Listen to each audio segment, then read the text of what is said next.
Hi guys, welcome to the Maiden flight and first impressions beta testing video of the HOVERAir X1 Pro Max. So let's go straight in here. I want to give you an idea of what the footage looks like, but also an impression of the new app, which you will see looks fairly similar to the old one for the X1, but there's additional functionality being added to that for different flight modes. So first of all, there are supposed to be more than 10 flight modes, certainly in the production app. I'm still waiting for a few of those to pop up into the next firmware update for our beta testing app. So I'm looking forward to that, and obviously I also want to take you out into the field and do some things like flying over the water. You can see there is quite a few lakes behind me in the nature reserve. Also some night flying action to give you an idea of the camera's low light performance, because I know many of you are keen on that and have asked for that. One thing here, for instance, I quite like in the bird's eye, you've got additional options which would include a flat shot, meaning the camera is looking outward, and you can also determine whether you want a little pause at the top. I think there's a little default pause anyway, but you can extend that to I think 15 or 30 seconds, which could be quite nice for certain scenarios. And then you can see the hover is coming gracefully and slowly back down. Very stable, I got to say, and I'll come to that in a minute. Even at greater heights, it's been performing very well here. Something I really like is the new implementation of the manual control mode, which contains now virtual sticks. You've got the full screen view, so that's basically a screenshot of the mobile phone. That's what the screen looks like. You've got obviously throttle up, throttle down, pitch, roll, the normal controls, including some controls for the gimbal. I haven't seen any distance and or height implementation here. I'm not sure if Hover is going to do that.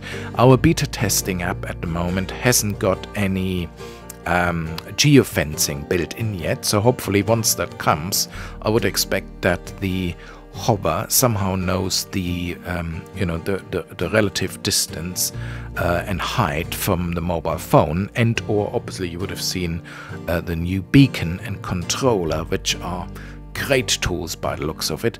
Manual control is brilliant. It needs a bit more controllability and maybe a little bit of an exponential curve, so it's a bit more cinematic in the movements, but I've passed it on, or we've passed it on I should say, to the developers, and hopefully there's an opportunity for them to implement that. Apart from that, the Pro Max, and I guess the new Pro as well, is incredibly responsive in the manual control mode, and at the same time very stable, as you can see here. It's also quite fast. I think the top speeds are now 60 kilometers or 62 kilometers in burst mode, and I guess it's kind of confirmed here. You will see this in a minute when I've done a wind resistance test. This was actually pretty gusty conditions on Sunday afternoon. You can see the trees moving here quite a bit in the wind. Here's again the virtual sticks from the manual control mode.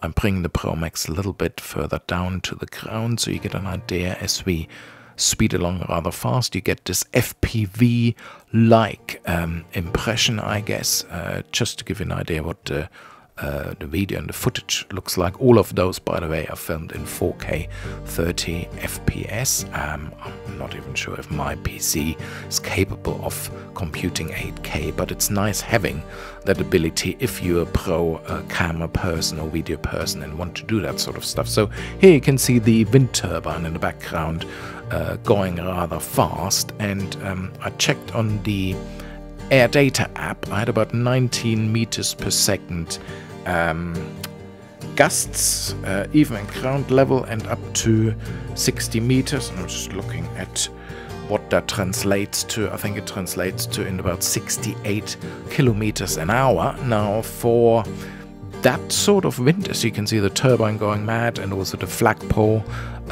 moving quite a lot in the wind, considering how much the HOVERair is buffeted about in the wind, and Rick, one of the other beta testers, also shared some footage earlier. You can see how stable the footage is actually coming out of the Pro Max. So follow me, more to come. Thanks for your patience, guys. Please subscribe. Cheers.